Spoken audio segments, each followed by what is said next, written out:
சோளிங்கரில் டம்மா யாத்திரை ரதத்திற்கு சிறப்பான வரவேற்பு அளிக்கப்பட்டது. அசோகர் அம்பேத்கர் டம்மா யாத்திரை ரதம் கேரளா மாநிலத்தில் துவங்கப்பட்டது. கேரளா, கர்நாடகா, ஆந்திரா, தெலுங்கானா, பாண்டிச்சேரி, மகாராஷ்டிரா மாநிலம் தீக்ஷா பூமி வரை 21 நாட்கள் யாத்திரை சென்று முடிவடைகிறது. இந்த நிலையில் ராணிப்பேட்டை மாவட்டம் சோளிங்கரில் டம்மா யாத்திரை ரதத்திற்கு புரட்சி பாரதம் சோளிங்கர் ஒன்றிய தலைவர் சுந்தர் தலைமையிலும் இந்திய குடியரசுக் கட்சி இளையராஜா முன்னிலையிலும் சிறப்பான வரவேற்பு அளித்தனர். அசோகர் சிலைக்கும் அம்பேத்கர் சிலைக்கும் மாலை அணிவித்து மலர் தூவி மரியாதை செய்தனர். தொடர்ந்து புத்த துறவிகள் சிறப்புரை ஆற்றினார்கள். அசோக சக்கரவர்த்தி வாழ்க்கை வரலாறு புத்தகத்தை புரட்சி பாரதம் கட்சி சோளிங்கர் ஒன்றிய தலைவர் சுந்தருக்கு புத்த துறவிகள் வழங்கினார்கள்.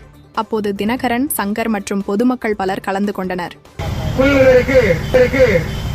இந்திய குடியரசுக் கட்சி மற்றும் புரட்சி பாரதம் கட்சி அதனோடு விடுதலை சிறுத்தைகள் அண்ணன் அவர்கள் 2 ஆண்டுகளாக இந்த இந்தியா முழுமைக்கும் அதற்கு முன்பாக நேற்று மாலையில் சூரியார் திடலிலும் இந்த தம்ம யாத்திரை நடந்தது. அதன் தொடர்ச்சியாக மக்களுக்கும்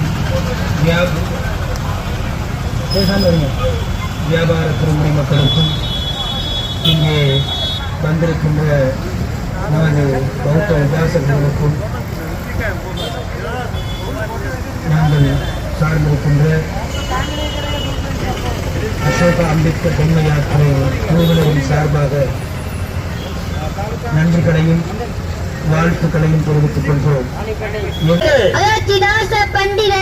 அயோத்திதாச பண்டிதருக்கு தம்ம விஜய நசகருக்கு ஜெய் பீம் ஜெய் பீம் ஜெய் பீம் ஜெய் பீம் ஜெய் ஜெய் ஜெய் ஜெய் ஜெய் பீம் ஜெய் ஜெய் ஜெய் ஜெய் ஜெய் பீம் பரவட்டும் பரவட்டும் பரவட்டும் வரவேற்று சிறப்பு செய்த இந்த சோளிங்கர் வாழ் பௌத்த